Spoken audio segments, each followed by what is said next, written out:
43 appels manqués. C'est ce que j'ai vu le lendemain matin après avoir publié les photos des pins enneigés sur le porche. Ma légende. Le plus beau cadeau de Noël que je pouvais espérer. Pendant des années, ma famille a oublié de m'inviter à Noël. Cette fois-ci, ils s'en sont souvenus quelques heures plus tard, uniquement pour annoncer que mon frère et sa femme enceinte allaient emménager. Ils ont cru que mon silence était un signe de culpabilité. Ce n'était pas le cas. C'était le début du compte à rebours. Au moment où ils m'ont enfin installé à ce soi-disant dîner de famille, j'avais déjà préparé quelque chose pour eux. Quelque chose qui ferait de ce Noël un moment inoubliable. De mémoire d'enfant, Noël dans notre famille n'a jamais été une question de chaleur humaine. C'était une question d'apparence. Mon père, Richard, un cadre supérieur dans la finance, aimait à dire que la réputation était le plus grand atout d'une famille. Ma mère, Diane, une ancienne présentatrice télé devenue philanthrope, était le genre de femme à sourire devant les caméras des œuvres caritatives, mais à oublier le nom de la serveuse qui lui apportait son vin. Et puis il y avait Lucas, mon frère aîné, l'enfant chéri. Chacun de ses succès était un événement familial. Chacun de mes succès passait inaperçu. À 10 ans, on a oublié mon anniversaire parce que Lucas avait un tournoi de foot. J'étais seule à la table de la cuisine, une simple bougie plantée dans un muffin du commerce. Ma grand-mère, Ruth, a appelé ce soir-là, furieuse que personne n'ait fêté mon anniversaire. Elle était la seule à remarquer les petites choses, la seule à me faire sentir importante. Des années plus tard, rien n'avait changé. Lucas était devenu avocat d'affaires. Maman se vantait de lui auprès de ses amis, et papa disait qu'il était l'avenir de notre famille. Quand j'ai eu mon diplôme avec mention, ils m'ont envoyé des fleurs. Pas de cartes, pas d'appel. Je me disais que ce n'était pas grave, mais chaque fête me prouvait le contraire. Notre maison à Cherry Hills Village paraissait parfaite de l'extérieur. 6 chambres, des volets blancs, une pelouse impeccable, mais je ne m'y suis jamais sentie chez moi. Derrière les guirlandes lumineuses et les couronnes de Noël, il y avait des chuchotements blessants et des hiérarchies invisibles. Chaque Noël, les cadeaux de Lucas remplissaient la moitié du salon. Montre de luxe, week-end en amoureux, une voiture neuve pour ses 21 ans. Quant à moi, c'était généralement une carte impersonnelle avec ces mots « Sois reconnaissante ». Grand-mère Ruth essayait de compenser. Elle m'envoyait des écharpes tricotées main ou m'invitait à faire des biscuits et à écouter de vieux chants de Noël au piano. Ces visites étaient les seuls moments où les fêtes n'étaient pas une source de tristesse. Mais après sa retraite et son déménagement à 2 heures de route, je me suis retrouvée seule. À 30 ans, j'avais construit une vie bien loin de la leur. J'étais directrice artistique chez Summit Creative Studio, un titre que j'avais gagné à la sueur de mon front, à force de nuits blanches et de refus clients. Mon appartement était petit, mais il était à moi. Cela faisait plus de 10 ans que je n'avais pas été invitée à Noël chez eux. Pas une seule fois. Et pourtant, chaque décembre, je faisais défiler les réseaux sociaux. Je voyais leurs visages souriants sous le même lustre, avec la légende « La famille, c'est tout ». Avant, cette phrase me touchait profondément. Maintenant, elle me lassait juste. Mais cette année, quelque chose avait changé. Pour la première fois, je ne ressentais plus cette vieille douleur. Je n'attendais plus une invitation qui ne viendrait jamais. J'attendais autre chose, quelque chose que j'ignorais encore, mais que je découvrirais bientôt. Ils m'avaient oublié chaque année. J'allais leur rappeler exactement qui ils avaient négligé. Tout a commencé par un chiffre sur un écran, 90 000 $. C'était ma prime de fin de campagne chez Summit Creative Studio. 6 mois à la tête d'une campagne nationale, d'innombrables nuits blanches sous la lumière blafarde, et maintenant, tous ces efforts avaient un prix. Je fixais la notification de versement, comme on fixe un feu d'artifice, mi-incrédule, mi-épuisé. Ma première pensée n'a pas été de fêter ça. C'était de partager la nouvelle. Mais je me suis arrêtée. À qui l'annoncer? Mon équipe me féliciterait et passerait à autre chose. Ma famille trouverait bien un moyen d'en faire la victoire de Lucas. Il le faisait toujours. Ce soir-là, je me suis versé un verre de vin et j'ai ouvert mon ordinateur portable. Peut-être était-ce le silence. Peut-être était-ce la mélancolie d'un autre mois de décembre passé seul. Mais je me suis surprise à parcourir des annonces immobilières, chalets, appartements, maisons de montagne. Et puis, soudain, une photo m'a coupé le souffle. Une maison en sapin, perchée au-dessus de la vallée, du bois et de la pierre enveloppée de verre. 3 chambres, 2 cheminées et une terrasse donnant sur des kilomètres de pins enneigés. Le genre d'endroit où l'on vient se ressourcer ou prendre un nouveau départ. Je n'ai pas hésité. J'ai appelé l'agent le soir même. Elle s'appelait Michelle Bright, une voix rapide, probablement plus jeune que moi. Elle m'a proposé une visite virtuelle. J'ai acquiescé, même si elle ne pouvait pas me voir. Le lendemain matin, la lumière du soleil filtrait à travers mes stores au moment où sa vidéo est apparue. Elle m'a fait visiter la vaste cuisine, les hauts plafonds, chaque fenêtre laissant entrer la lumière comme une promesse. Je m'y imaginais déjà. Des matins paisibles avec un café et la neige. Des soirées bercées par la musique qui résonnait dans le bois. Je la prends, ai-je dit avant même qu'elle ait fini. Michel a cligné des yeux. Vous voulez dire que vous voulez faire une offre? Non, j'ai dit que je voulais l'acheter. Elle a ri, un peu hésitante. Tu es sûre de ne pas vouloir y réfléchir? J'ai réfléchi à beaucoup de choses. Pas à celle-ci. À midi, j'avais viré la compte. Au coucher du soleil, les papiers étaient signés. Pendant les 3 semaines suivantes, j'ai travaillé le jour et construit mon rêve la nuit. Livraison de meubles, mains tachées de peinture, playlist résonnant sur les murs nus. C'était épuisant, mais c'était à moi. Le 21 décembre, je me tenais dans le salon enfin terminé. Le crépitement du feu, le parfum des pins flottait dans l'air. Pour la première fois, j'ai ressenti une paix intérieure. J'ai pris quelques photos, la véranda, la cheminée, la vue, et je les ai postées sur Instagram. La légende était simple, le plus beau cadeau de Noël que je pouvais espérer. 10 minutes plus tard, mon téléphone a vibré. Puis encore et encore. Des textos de maman, papa, Lucas. Des dizaines. Où as-tu trouvé l'argent? Tu aurais dû nous demander. On fêtera ça chez toi. Je fixais l'écran, souriant pour la première fois depuis longtemps. Ils ne m'avaient pas invité à Noël depuis des années. Et maintenant, ils s'invitaient eux-mêmes. 2 jours après avoir publié les photos, le message de maman est apparu dans la conversation de groupe familial. Dîner de famille, le 23 décembre à 19h. Présence obligatoire. J'ai failli rire. Ces mêmes personnes qui ne m'avaient pas adressé la parole depuis des mois m'envoyaient soudain des convocations. J'ai tapé une réponse, puis je l'ai effacée.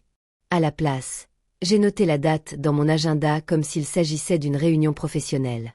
Le soir venu, la demeure des Hayes était exactement la même. Des guirlandes lumineuses blanches ornaient chaque balustrade. Un sapin de 6 mètres brillait dans un coin, un chaos savamment orchestré. Je me suis garée au bout de la longue allée et j'ai pris une grande inspiration. Papa a ouvert la porte avant même que je puisse frapper. Au salon. Pas un bonjour, pas une accolade, même pas un sourire. Son ton était sec, comme celui d'un PDG sur le point de licencier quelqu'un. Maman et Lucas étaient déjà assis, l'air de répéter une scène. Émilie, ma belle-sœur, était assise à côté de lui, les mains posées sur son ventre arrondi, le regard baissé mais calculateur. Papa n'a pas perdu de temps. À qui est cette maison? À Isabella. J'ai enlevé mon manteau, l'ai plié lentement sur la chaise et me suis assise. À moi. C'est impossible, a dit maman, la voix tremblante. Tu n'es qu'une directrice artistique. Tu ne peux pas te permettre une chose pareille. J'ai souri. Apparemment, si. Lucas s'est penché en avant. Tu aurais dû nous en parler avant de faire un achat aussi important. C'est irresponsable. Nous? Ai-je demandé. Depuis quand mon salaire nécessite-t-il un comité familial? Papa a soupiré bruyamment. Ça suffit. C'est précisément cette attitude qui pose problème. Cette maison est bien trop grande pour une seule personne. Tu devrais l'ouvrir pour Noël. Que tout le monde fête ça ensemble. Maman a renchéri, et Lucas et Émilie y resteront quelques mois après la naissance du bébé. C'est parfait pour eux. Calme et spacieux. Un instant, j'ai cru avoir mal entendu. Puis j'ai vu le regard confiant de Lucas, comme s'il était déjà en train de redécorer la maison dans sa tête. J'ai laissé échapper un petit rire. Il n'était pas fort, mais il a résonné dans la pièce. Tu veux vivre chez moi? Maman a joint les mains. Juste le temps qu'il trouve plus grand, a ajouté papa. C'est ce que font les familles, Isabella. On s'entraide. Je regardais un visage après l'autre, Ces mêmes visages qui m'avaient oublié depuis des années. Quand est-ce que l'un d'entre vous m'a aidé? Silence. La mâchoire de papa se crispa. On t'a élevé. Vous avez élevé Lucas, dis-je doucement. Je me suis élevé moi-même. Les yeux de maman s'embuèrent de larmes en regardant Q. Tu en fais tout un drame. Non, dis-je en me levant. Juste honnête. Pendant 30 ans, j'avais été l'oublié. Mais maintenant, ils avaient besoin de moi, et ils détestaient ça. Tandis que je prenais mon manteau, la voix de papa devint glaciale. Si tu franchis cette porte, tu coupes les ponts avec cette famille. Je fis une pause, la main sur la poignée, et esquissai un sourire. Vous m'avez renié il y a des années. Je ne fais que rendre les choses officielles. La porte claqua derrière moi, scellant 3 décennies de silence en un seul son. Il pensait que mon silence signifiait la reddition. Ce n'était pas le cas. C'était une stratégie. La nuit suivant ce dîner, je dormis à peine. Non pas parce que j'étais en colère, mais parce que je ne l'étais pas. Pour une fois, le larrage avait disparu, remplacé par une lucidité si aiguë qu'elle en était presque palpable. Ils voulaient ma maison. Ma tranquillité. La seule chose que j'avais construite sans eux. Et ils pensaient que je la leur céderais par culpabilité, par tradition ou par une sorte de devoir familial tordu. Ils ne comprenaient pas. J'avais passé ma vie à gagner des choses qu'ils obtenaient gratuitement. Je n'allais pas céder celle-ci. Le lendemain matin, j'ai appelé Michel, mon agent immobilier, et je lui ai demandé de m'envoyer par courriel tous les documents relatifs à l'acte de vente de la maison. L'attestation de propriété hypothécaire. Tout ce qui était à mon nom, ai-je précisé. Elle me l'a envoyé dans l'heure. J'ai imprimé chaque page, je les ai glissées dans une épaisse enveloppe blanche et je l'ai mise dans mon sac. Puis j'ai attendu. Le 23 décembre, la date qu'ils avaient choisie pour leur dîner de famille, le message est arrivé. Ne sois pas en retard, a écrit maman. Nous avons des choses à discuter. J'ai conduit sous la neige qui tombait, la route serpentant à travers les quartiers illuminés et décorés de Père Noël gonflables. Chaque maison que je croisais semblait chaleureuse, pleine d'amour. Quand je suis arrivée chez eux, le froid s'était installé profondément dans ma poitrine. Le manoir resplendissait comme une cathédrale d'argent. À travers les larges fenêtres, j'apercevais la longue table à manger déjà dressée. Argenterie, champagne, sourire glacial, tout était répété. Quand j'entrai, la conversation s'arrêta net. Papa se tenait en bout de table, une main serrant un verre, l'autre glissée dans sa poche comme un général avant la bataille. « Bien, dit-il. Te voilà. Assieds-toi. » Je ne bougeais pas. Je restais debout. « Dis ce que tu as à dire. » Maman soupira comme si j'étais le problème. « Isabella, s'il te plaît. C'est Noël. On ne veut pas se disputer. » Lucas se laissa aller dans son fauteuil, un sourire narquois aux lèvres. « Il faut juste être pragmatique. Tu as une maison neuve qui reste vide et on attend un bébé. C'est logique. » Logique, répétai-je. Tu veux dire pratique. Il haussa les épaules. C'est pareil. Papa posa son verre avec un tel claquement qu'il tinta. Ton frère a besoin de soutien. La famille se soutient. Où était ce soutien? Je te l'ai demandé quand tu m'as laissé seule avec grand-mère à chaque fête pendant 10 ans. Quand tu oubliais tous les anniversaires jusqu'à ce que j'arrête de te les rappeler. Le visage de maman se crispa. On a fait des erreurs, mais ce n'est pas le moment de remuer le passé. C'est bien le problème, dis-je doucement. Tu crois que la douleur a une date de péremption. L'atmosphère se figea. Personne ne bougea. Même Émilie leva les yeux, son expression oscillant entre culpabilité et peur. Je fouillai dans mon sac et sortis l'enveloppe. Vous voulez parler de famille? Très bien. Commençons par la vérité. Papa fronça les sourcils. Qu'est-ce que c'est? L'acte de propriété? Demandai-je en le posant sur la table. De ma maison. Celle que tu crois que j'ai achetée pour ton fils?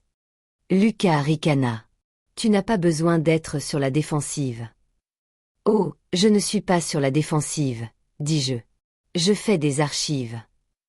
La voix de maman se brisa, tremblante. Isabella, on veut juste être ensemble pour Noël.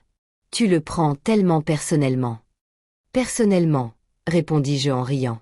Tu m'as exclu pendant 13 Noëls. La seule fois où tu t'es souvenu de moi. Ça n'existait pas, c'était quand j'ai publié quelque chose que tu voulais. Personne ne dit un mot.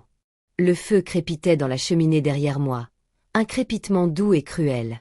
Puis papa s'emporta. Tu es égoïste. Tu as changé, Isabella. Tu es devenue froide, avide, indépendante. Je l'interrompis. C'est le mot que tu cherches. Il s'approcha. Tu ne me parleras plus comme ça. Je ne suis plus une enfant, papa. Tu ne peux pas me faire culpabiliser. Lucas frappa la table du poing. Tu fais partie de cette famille, que ça te plaise ou non. Je le regardai droit dans les yeux. Tu as raison. J'en fais partie. La partie que tu as oubliée pourrait survivre sans toi. Un silence de mort s'installa. Puis je fis quelque chose d'inattendu. Je souris. Puisqu'on parle de pragmatisme, dis-je en faisant glisser une deuxième enveloppe sur la table, voici une lettre de mon avocat. Elle stipule que toute tentative d'accès ou de résidence sur ma propriété sans autorisation sera considérée comme une violation de domicile. Les références juridiques pertinentes sont mises en évidence. Joyeux Noël. Maman eut un hoquet de surprise. Papa serra les dents si fort que j'entendis son grincement. Le sourire narquois de Lucas s'effaça. Tu n'oserais pas, murmura-t-il. Je l'ai déjà fait, dis-je. Cette maison est à moi. Les serrures sont codées. Les caméras sont en marche. Tu n'es pas invité. Maman se leva brusquement, le visage rouge. On t'a tout donné. Non, dis-je doucement.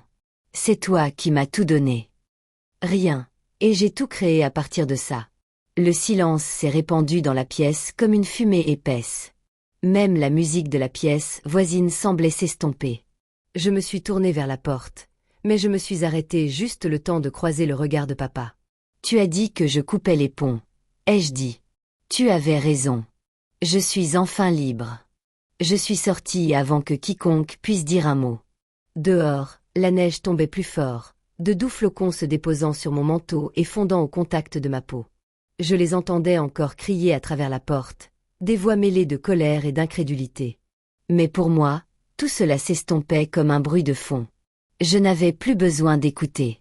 Quand je suis arrivée à ma voiture, mon téléphone vibrait déjà de nouveau. Des appels de maman, des SMS de papa, un message vocal de Lucas. Je les ai laissés sonner jusqu'à ce que l'écran devienne noir. Puis j'ai pris la route.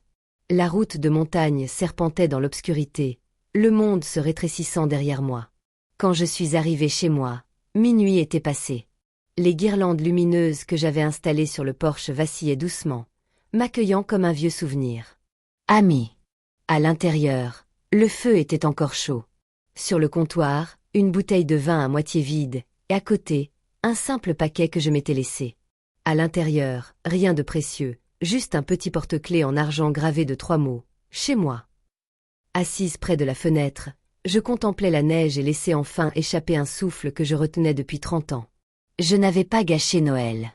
Je l'avais reconquis. Et quelque part en ville, ceux qui avaient jadis régné sur mon silence découvraient ce que c'était que d'être ignoré. Ils avaient voulu emménager chez moi. Au lieu de cela, ils ont quitté ma vie. Le matin de Noël arriva calme et doré. Ma maison de montagne embaumait la cannelle et le pain, la cheminée ronronnant doucement. Dehors, la neige s'amoncelait doucement le long de la rambarde de la terrasse. À l'intérieur, des rires remplissaient l'air. Pas les leurs, mais les miens. Mes cousins étaient arrivés la veille au soir, apportant de la nourriture, de la musique et une chaleur qui n'avait pas besoin d'être mise en scène. Grand-mère Ruth était assise près de la fenêtre, tricotant avec son doux sourire. Quand je lui ai tendu son café, elle m'a serré la main. « Tu as l'air paisible », dit-elle. « Je le suis », répondis-je, surprise par la justesse de mes paroles. Mon téléphone vibra sur le comptoir. 23 appels manqués. Je le retournai. Aucune culpabilité, aucune douleur, juste le calme. Cet après-midi-là, nous avons joué aux cartes, fait griller des marshmallows et chanté faux, Grand Maloved, de Carole. Pour une fois, personne ne faisait semblant. À la tombée de la nuit, je suis sortie seule. La vallée brillait sous la lune, infini et immobile. J'avais passé des années à attendre que ma famille se souvienne de moi. Mais là, debout, j'ai compris qu'être oublié m'avait libéré.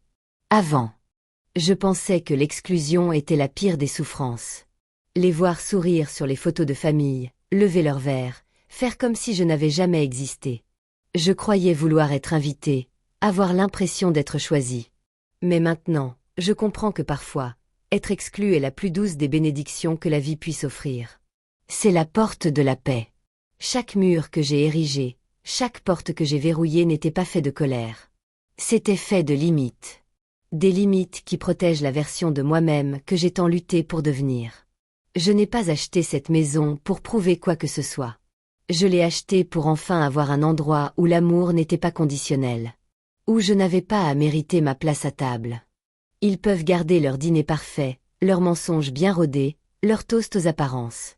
Je garderai ce qu'ils ne peuvent pas. Les rires forcés. Voilà la vraie chaleur, celle qui se mérite. Un silence qui sonne comme la liberté. Parfois, la paix ne ressemble pas à la réconciliation. Parfois, elle ressemble à la neige qui tombe devant votre fenêtre. Tandis que le monde qui vous a blessé continue de tourner au loin. Si vous avez déjà dû choisir entre la paix et l'appartenance, dites-le moi en commentaire. Vous n'êtes pas faible pour être parti. Vous êtes fort d'être enfin revenu.